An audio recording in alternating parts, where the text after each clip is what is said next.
Direttore Piccoli, Biacqua è il primo gestore idrico veneto che inaugura la bolletta smart. Sì, lo dico con un certo orgoglio perché siamo i primi che effettivamente si sono cimentati, altri lo stanno già facendo, siamo in collaborazione anche con altri gestori, però siamo i primi che portiamo a casa l'obiettivo di facilitare la relazione con i clienti attraverso una bolletta smart.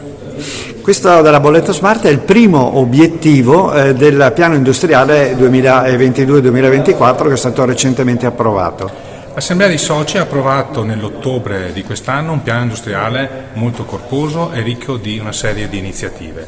Uno degli obiettivi che è stato posto dall'Assemblea è proprio quello di facilitare il rapporto con il cliente. A distanza di poco più di un mese abbiamo raggiunto uno degli obiettivi del piano industriale ed è significativo che il Consiglio di amministrazione abbia dato priorità proprio a questo obiettivo. Ce ne sono tanti altri importanti, però quello di valorizzare e creare un rapporto, facilitare il rapporto con l'utente, cliente e cittadino è stato il primo input che la struttura, che l'organo amministrativo ci ha dato. Attualmente l'81% delle bollette è cartaceo. Come pensate di riuscire a cambiare un po' la mentalità dell'utenza e a scegliere quella telematica?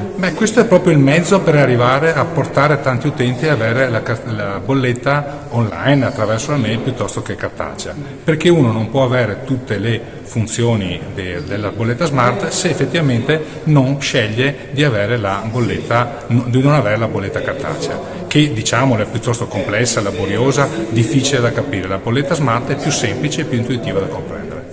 Fra gli obiettivi della bolletta smart c'è anche l'incentivazione dell'autolettura. L'autolettura è importante perché previene, per esempio, una cosa che purtroppo riscontriamo, le perdite. Più uno dà una frequenza delle proprie letture, più è in grado di capire se ci sono controlli anomali e agire, consumi anomali, e agire se effettivamente c'è qualcosa da riparare all'interno dell'impianto di distribuzione privato.